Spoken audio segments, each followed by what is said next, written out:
What's up, guys? It's Woogle, and going on a 3-night mountain hike. Gonna be out here for about 3 nights, or 3 days. I don't know about 3 nights, but it's storming right now, or it's about to storm. It's got a little bit of mist coming down. So I'm gonna try to get to my campsite before it gets too bad. I'm gonna be sleeping in the hammock tonight, and I do have a couple buddies with me, and I'll introduce them later on. But let's try to get up there. That's a huge boulder. Really like to know whenever that fell down.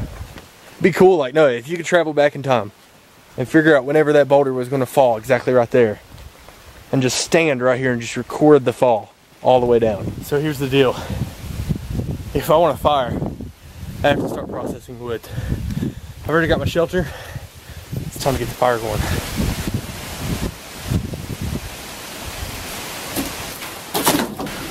Now I just gotta get in here and find my biolight really quickly.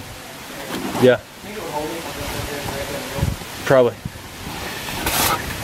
Trust your biolight. I'm not gonna keep a fire over there because there's no use in it tonight. I'm not gonna do any cooking over there. This is a very safe stove, so I'm gonna use it inside the cabin. I'm gonna have a couple of rocks laid around it, and I'll probably start it out here in the thing so I can sit outside for a little while tonight, but that's it. The embers in the biolight right here, a cool way to get it started up is if you take your sticks, like what I have here. We'll try to get some better background lighting going on here, and just lay it on top of it instead of down inside of it. You just lay it over top of the opening of it when you're first starting it up, and it acts as a really good way to make the biolight catch those flames, because you got to think the hottest part of the fire is not down in the coals, it's actually above the flame about 2 inches or so. And if that flame is a total of like 8 inches like it is right now, then to have that flame that right there in your log set across it, you're in the hot part of the fire. I brought the biolight inside the cabin. One thing I did do, which I'll grab my light here, you'll notice the floor around it here is actually damp, and that's because I poured some water on the floor to prevent any ashes from coming down. It also seeped into the cracks and went to the ground beneath us to make sure that that ground is damp as well. So any kind of embers has a much less likely chance of surviving. Night 1, it's going to be a good night. It is August the 5th, 2015, and the time is 9:25 p.m. Let's get some sleep and wake up tomorrow and prepare some stuff, do some survival training, try to see what we can learn tomorrow. Out from many a mud-walled cabin eyes, we're watching through the night. Many a manly chest was throbbing for the blessed warning light. Farmers passed along the valleys like mad. I'm going to test it out, see if my knots work good. This is always part that's terrifying to me. I heard it pop. It's 2:35 in the morning. I was looking at my little thermostat thing here. It's actually reading that it's right around 59, 60 degrees Fahrenheit outside. You can't really see that on there, so I won't focus for you. But I woke up, got a little chill, so I'm gonna probably go get my sleeping mat to put inside of this thing so I have some under insulation. But until then, we'll catch you guys in the morning.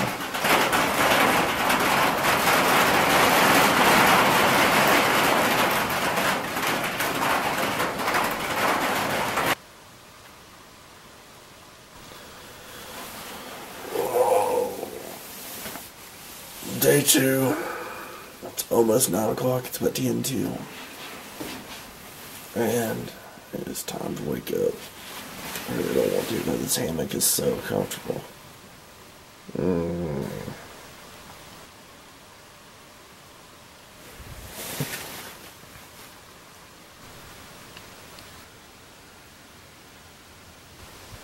So, day 2. I'm up walking around this morning, trying to get some stuff done, and I've noticed that there's thunder in the background, and it's definitely going to rain. It's going to storm, so I have to get that situated, but it's going to be alright. It's going to be a good trip.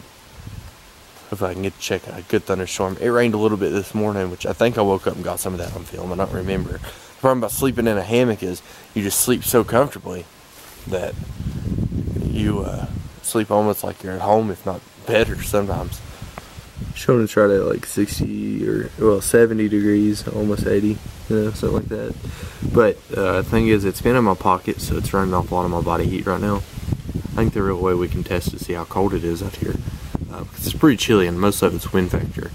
But I'm gonna leave it out here. I'm gonna hang it up. No place to hang it up. There's no place to hang it up. Oh look, there's a place to hang it up.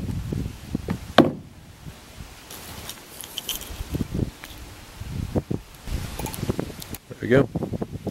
I'll come back and test it out later on. This little thing's a cool little survival toy, it really is. It's got a magnifying glass, you can use that as a fire starter. It's got this thermometer on there, where I go a lot of cold weather camping. It's awesome. It's got this compass on the front, and this whistle that's extremely loud. So I love this whole thing. I do want to give a shout out to the Pine Mountain Trail Committee. The ones who do the upkeep of this area up here. They have built an awesome little place here. It's about a quarter of a mile, maybe a mile back here in the woods, and they keep up everything. They're building on a privy right now, which I'm actually going to help them build onto that on the 14th, coming up here and help them build this. Got all kinds of cool stuff here. They put a bench in here that I was showing at the beginning of this little clip here, and you can eat your food and stuff right here, and it's just absolutely awesome. They have a set up little fire pit over there that you can use. They have a little gated system around it, which I'm not really sure what that's for, but it looks cool, so why not? I just love it. Oh, there went one. My handy dandy flint and steel.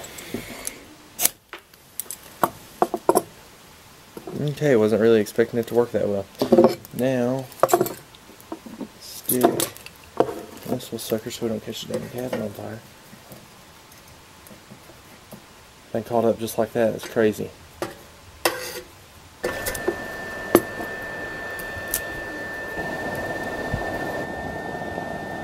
Uh-oh. The white girl is back. Yep. We're gonna have some French vanilla coffee again this morning.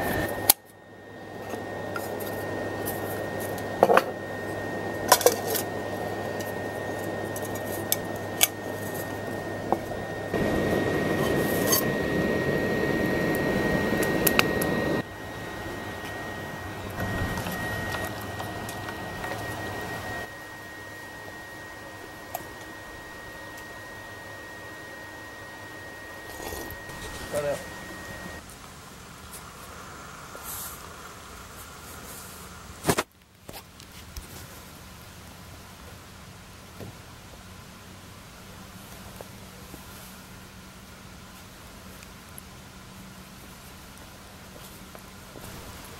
Got some sassafras root here. Just smelling it. Stuff smells really good. So it is saying that it is 65 degrees outside. Earlier it was 59. It's a huge difference from 80, which is what it was earlier today, where it was in my pocket.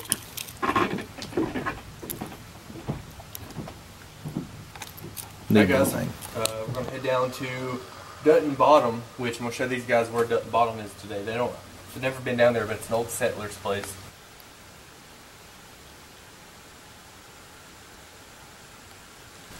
The legend of the cave system that runs down this way is down here. A lot of people don't know about it, but it's about 175 yards down that hill, and it's on the line, and the opening to it's like so closed in that it's really almost impossible to get into anymore. But it goes really far back in there, and there's like some water that runs through it, like a little river kind of thing, and it's really cool because no one's ever found the end of it. But being back in there, there's a huge source of airflow that comes through, and I mean there's obviously some sort of huge opening somewhere, but no one knows where because you just can't get to it. The water that comes through, you would have to go cave diving, and I just don't have equipment for that, nor does a lot of people around here. But it's a very awesome cave system. We'll check it out one day. This is Dutton's Gap. It's a big wide space right here in the woods, right before you head on down the trail. And it's pretty cool. I'll show you more about it here in a second. Mullins cabin site. And here's the story of Dutton's Bottom. I'm going to read it out because it's not very good on sign. Dutton Bottom Farm, scene of the murder of Henry Mullins. One day while Pridemore Fleming was sheriff of Dickinson County, he and some other men made a raid in the vicinity of Blowing Rock Gap. They found some moonshine near Gorge Dutton's on Cane Creek and proceeded to drink a lot of it. While in this condition, they approached the home of Henry Mullins. They found a jar of moonshine just on the Virginia side and accosted Henry about it. He denied any knowledge of it being on his place, and one of the posse, Seth Hill, shot him dead. Since the shooting happened in Kentucky, the trial for this murder was held in Pikeville Hill. And he was just given a small fine, which part of the sign's missing down there, but I remember that story. And then here's a new sign. But it's kind of cool. This is an awesome place to camp, and it's kind of cool looking over that way too, all the grapevines and stuff that's taken over. But we'll have to camp here one night.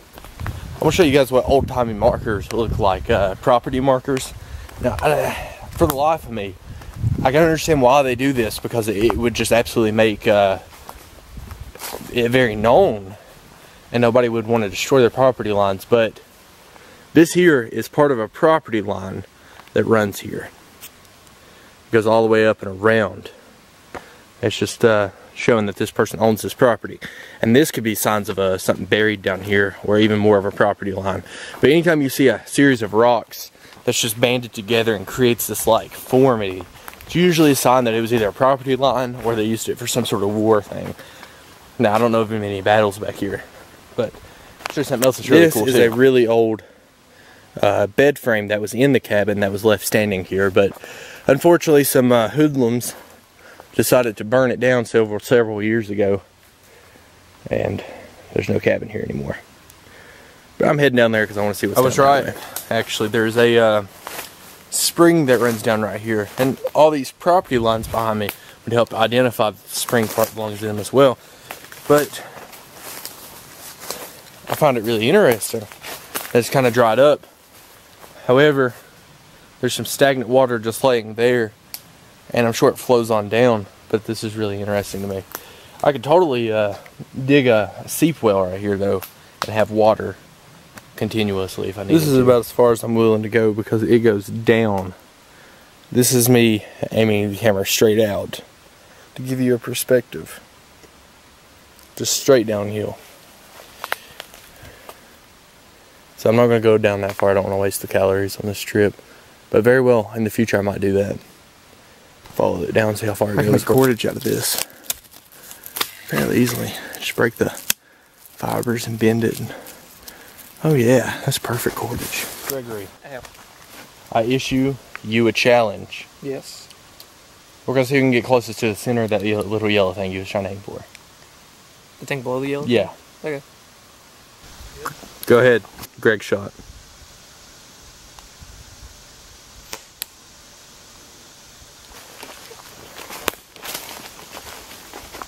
This one right here. Yep. My turn.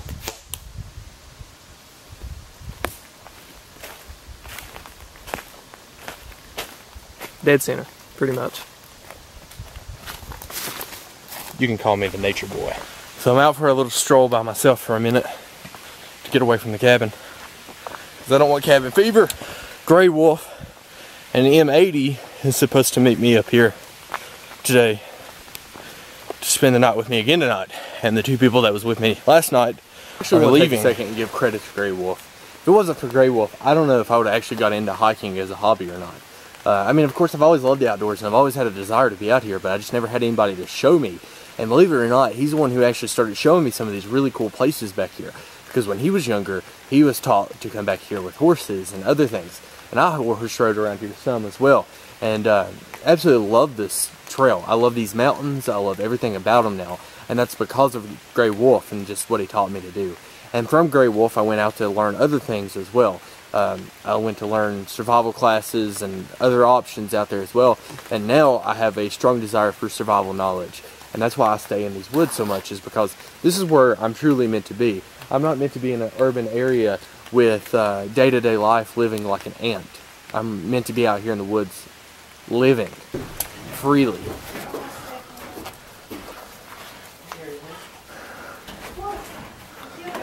Your hair's grown out since the last video. Yeah. It's like magic. And I swear to God, man, he is the most ultralight backpacker I've ever seen in my entire life. Look at this. You seen his backpack? Look at that. He packs ultralight. Like, I think he probably only weighs like 12 pounds. Look at his backpack. I'll bring one back. This is the upper loft. This is where I sleep at. Super comfortable. The only downfall is these little openings here. It does create a little bit of airflow, but nothing that cannot be taken care of. I hate to sleep on this side. It looks like it'd roll off. Yeah, I mean, you can sleep over there. Or someone could sleep like right here, long ways. Someone sleep over here. Damn cool. First person shooter time.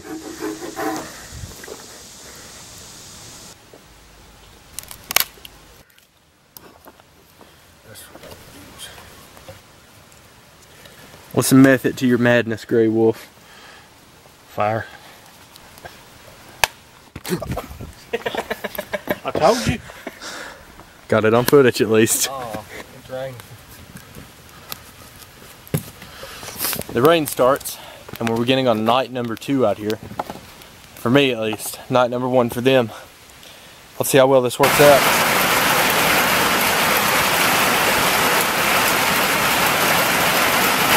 It's coming down really hard out here right now.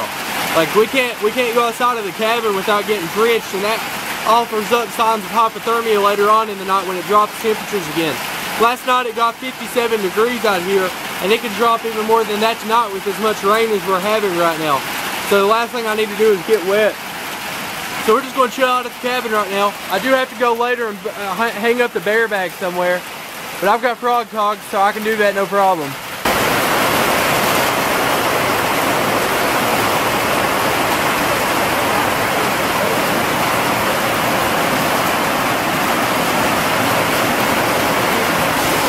This is a water trap I've set up, and the idea of this is to have the water collect on the top of it here and go down into the center. I put a rock in the center of it over here, which you can see right there, and the goal of that is to collect the water in the very center of this. And every couple hours I'll come out here and dip from it probably. I gotta collect my gallon jug now. So it is not raining outside anymore. That's a sign that I need to get out here and go put up the food bag. Also, I want to check out the trap or the water trap I set up, and potentially do a couple more things real quickly before it starts back. I'm gonna put my shoes on. Those works better. The downfall to the woods is whenever it rains, it's not just a simple rain. It doesn't just rain and it's stopped like it does when you're out at your house and with no cover, because the rain actually gets collected on these leaves above you, and for hours after it just sprinkles even. Just the slightest wind blow will cause the rain to come back down on you. But we didn't collect a whole lot, but for the last like 10 minutes of it raining, we collected about a half a bottle of water's worth. So that's not bad. We'll leave it up tonight, see what else we can collect. Time to go get the trash.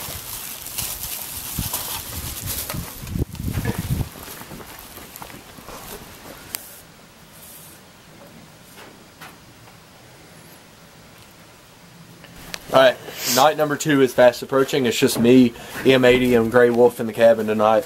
And it's getting pretty dark quickly. It's 8:50 p.m. and I'll show you that on the clock now, if you guys can see that there fairly well. There we go. 8:50 p.m. And so we're gonna snack a little bit more, whatever we want to eat now, and then we're gonna go put up our food in a food bag storage container up here and try to get it out of the way. But that's it. It's time for night number 2 to get here, and then we'll update you guys later on tonight. I also want to show you guys the thermometer I got set out tonight. Well, I guess M80 took a shortcut, but we're going to go take the bear bag, which is full of our food combined, and we're going to take it up here to this little trail that they have made that's going to lead to the privy eventually when we finish building it, and it leads to the bear hanger that they already have. Now the bear hanger, personally, I don't think it's high enough off the ground, but I have a way to fix that tonight where we don't have to worry about it. So the national standard for bear hangers is actually 10 feet. As long as it's 10 feet off the ground, it's actually considered to be at a safe bear distance. This isn't 10 feet, in my opinion. I think it's more like 8. But it will do, because I don't think a bear's that tall.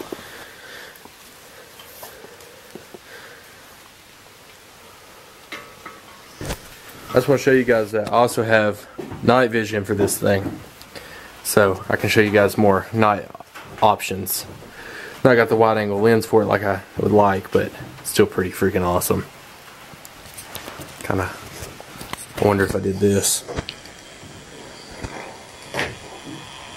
There we go. Hey, I got it so the whole thing's night vision now. And there we go. Oh, it's really bright up there. Good night. It's night number 2, and I'm going to bed. And that open. Peace out. I'm not hot that long. You can hear the rain outside. It's crazy. He's going to go pee.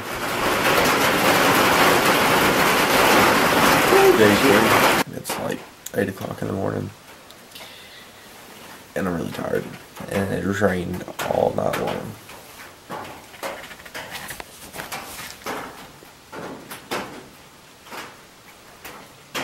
Yeah.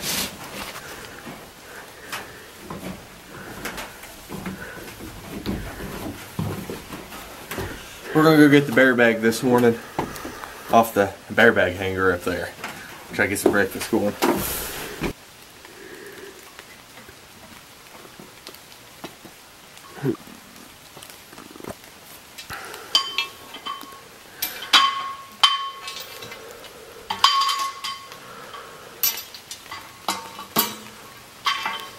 Bear bag.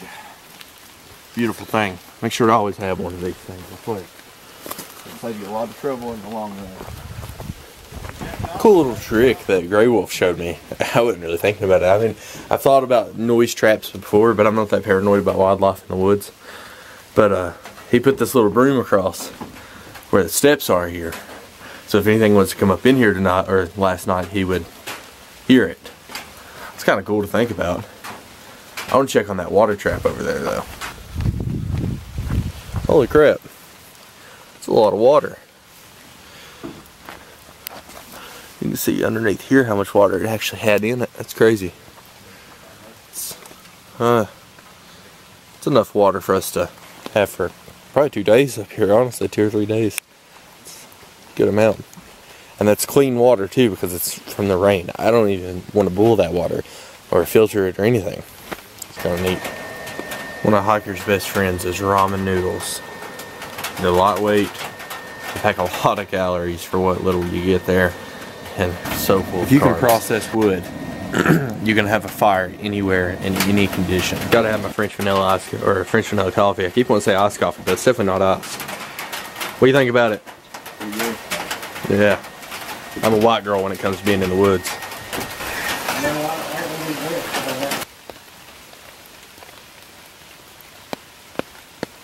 A more effective way of doing this would just be to keep it in this tarp and not have to worry about losing any of the water at all, actually.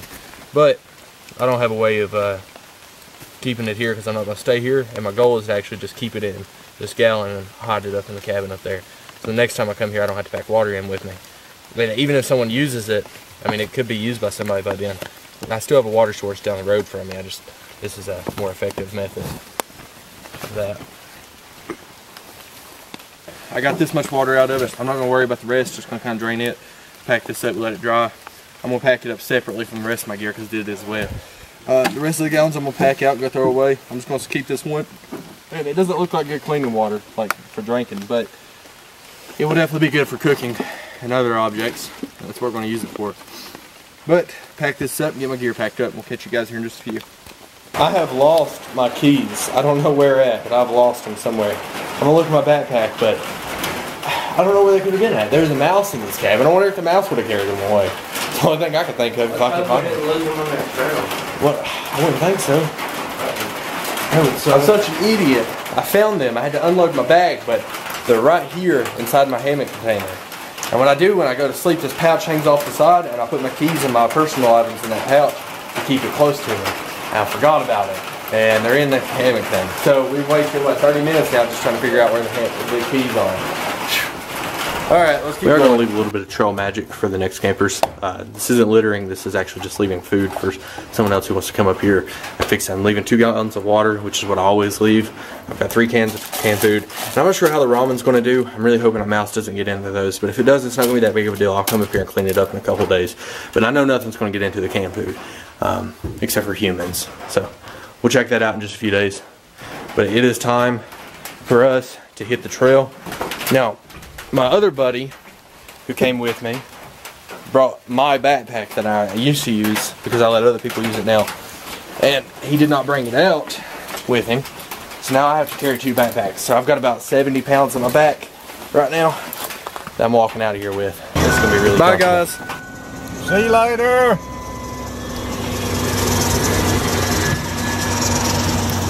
Bye guys. It's been a good trip. Like, subscribe, and comment. As always, this is Wiggle with Wiggles Outdoors.